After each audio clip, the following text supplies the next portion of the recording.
What's going on, folks? Ted from Immersion here, and if you're unaware, on July 8th, a new compilation anthology adventure is releasing for Dungeons & Dragons from the folks at Wizards of the Coast called Dragon Delves. We've talked about it a handful of times in the past. It is 10 different adventures, one adventure for each of the primary types of dragons, right? The 5 metallics and the 5 chromatics. And it's set to kind of span a series of levels. And something that's kind of unique about it is each adventure is going to feature a different art style. I think one of them may have more of the traditional 5e art style, but a lot of them are based on, I guess to evoke the vibes of the adventure being written, different artists are bringing their different takes to the adventure.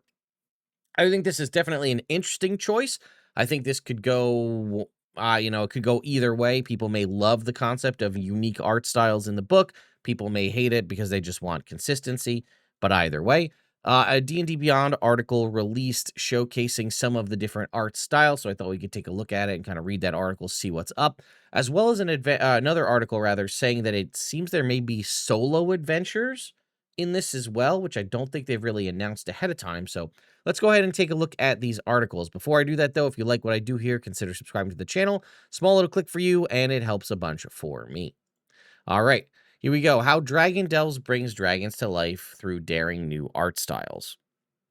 So we can scroll down here. You can just we'll read the article, but we can kind of skip around.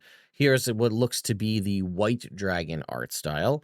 One of the big initiatives in the new monster manual is to give each dragon distinct body types that they felt more comfortable or appropriate in their different biomes, and then also play into their temperament, personality, and abilities of said dragons. On top of the most recent cosmetic revamp, each type of dragon in the monster manual also receives new features such as spellcasting and special legendary actions, but the stat block doesn't tell a story.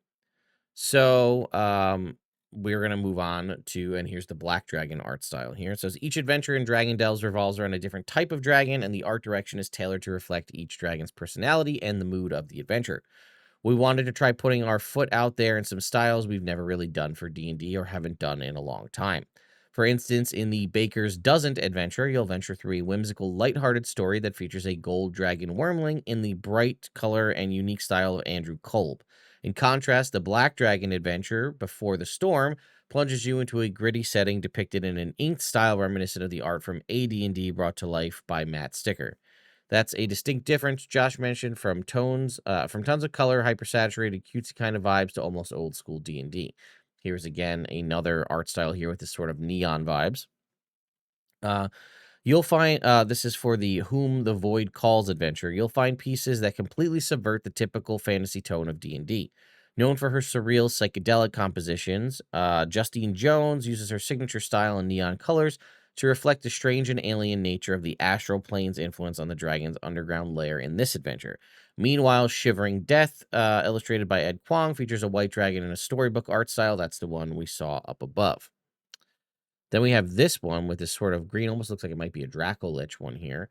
In Dragon Delves, the unique art that fills the pages helps support the narrative as much as the tone of the adventure.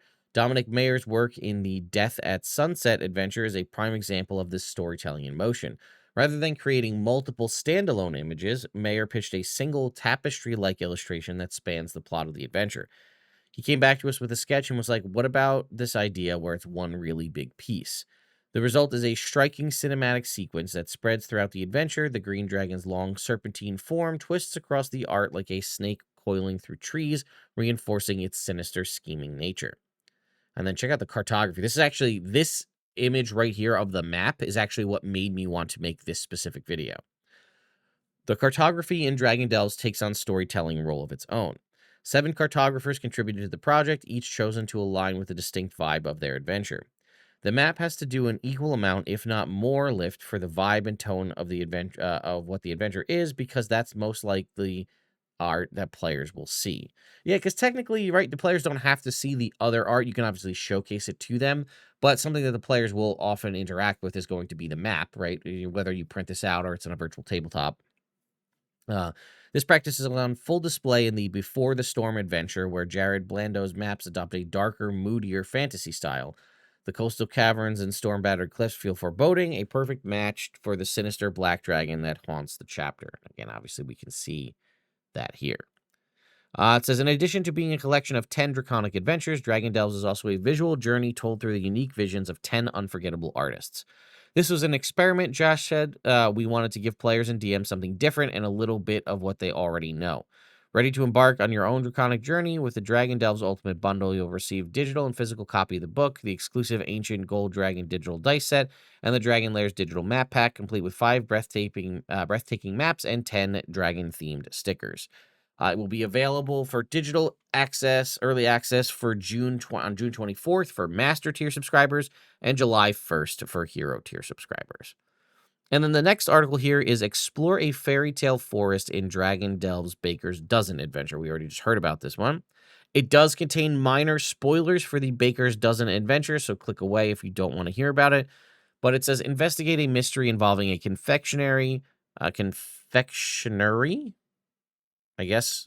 Explore a delightful village with a colorful cast of characters and help a rambunctious but well-intentioned gold dragon Wormley in Baker's Dozen. This adventure for level 3 characters is one of the 10 dragon-centric quests included in Dragon Delves, releasing July 8th. I thought it was July 1st, but either way, maybe that was for the subscribers there. Read on to get a sneak peek at this light and whimsical adventure and what kind of secrets may be hidden beneath the frosting. So, here we can obviously see the art style. Very kind of fairy tale. Whimsy, mystery, and fairy tale are the themes. So, adventure premise, it doesn't take Baker's Dozen takes players to the small village of Hubbleton, home to friendly folk and competing culinary businesses. When a local confectionery catches fire, players are swept into an investigation that takes them on a whimsical and colorful romp through a forest to find the culprit, discover what happens to Edith's confectionery, help a gold dragon wormling out of a tight spot, and maybe even unearth sickly sweet secrets. Okay.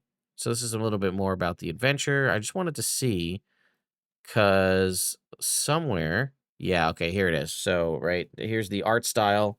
We can see again more of this. Like all of the adventures, it has a unique art style. The art in this chapter paints a world of candy cottages with gumdrop rooftops and gingerbread guards, which sets the scene for a lighthearted adventure. However, if you look closer, there's an eerie undertone just beneath the frosting. The art features pairs of glowing eyes peering from an otherwise fantastical tree line. Upon further inspection, the gingerbread men wear grimaces and battle scars that hint at a story darker than the sugary shells suggest. And here's what I wanted to get to specifically is some of the stuff here in the DM prep section, right? If you're looking to sit down and play, each adventure in Dragon Delves opens up with a brand new DM guidance section, which is very nice to have. Up top, you'll find a summary of key plot points, followed by a quick step-by-step guide to preparation for the adventure, including a list of stat blocks to bookmark or review. You're also given a table of important NPCs detailing their name, role, stat block, and location, making it easier to jump right into play. Ready to run with minimal prep. If you'd like to slot this adventure to your existing campaign, maybe on a week where you need a break from doing much prep, this adventure can easily slot in. The town of Hubbleton can reside near any forest, so if your players are on their way from one town to another and you're looking to spice up their travels, they can easily stumble across this little town with big secrets. Combine into a dragon-centric campaign. For those who want to run all of the adventures in Dragon Delves as one longer campaign, the first chapter of the books details some specific suggestions. I'm very curious about that because this is something we always hear that they say in every one of the anthology adventures, and I never feel like it truly executes on that. Which is, yeah, it's 10 individual adventures. You can drag and drop them into your existing campaign, or you can add them into, or just run them as a one-off. And then they also always say, like, or you can string them all together to run as a campaign. And I feel like none of that work is ever done for you. Not that necessarily you need to have it done, right? As a DM, you can go ahead and do that yourself. But if you're somebody new and you wanted to run it as a campaign, having an actual section dedicated to teaching you how to do that or explaining that feels like a good idea. And then lastly, this is the thing that most intrigued me. Adventure solo with new character options. 3 of the adventures in Dragon Delves, including Baker's Dozen, can be played with a single player. For DMs looking to do this, the first chapter of Dragon Delves provides a unique supernatural gift for solo players, and each adventure suitable for one player also recommends certain skill proficiencies.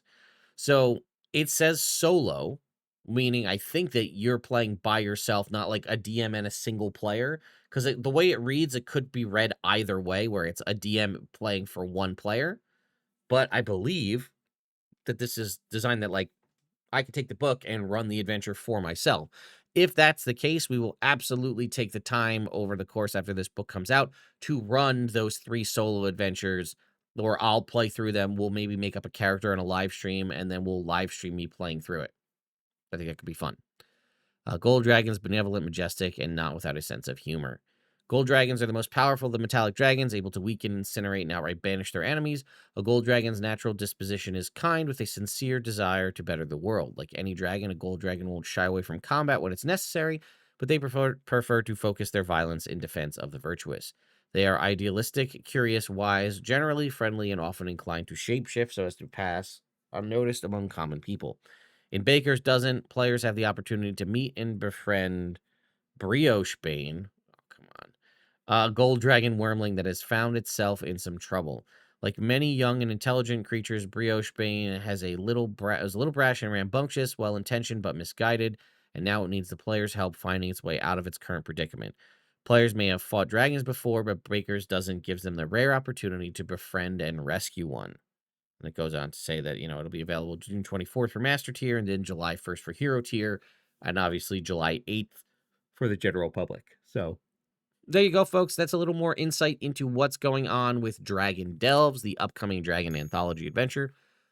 I don't think D&D has formally done any solo content. Like, there's a ton of people who've made solo adventures, third party released on the DM's Guild or otherwise, but I don't think we've seen anything in 5th edition's time frame from the official, from Wizards of the Coast to be a solo adventure. So I'm very curious to see how well this is done and how they're going to handle it. I've never done a solo D&D adventure. I've done like choose your own adventure books before, but never like a true solo D&D situation. And I know several other like RPGs have had like their starter sets have like a solo adventure to kind of get you up to speed to understand how things work and things, but I don't know. Let me know your thoughts and opinions in the comments down below. I'll see you all next time.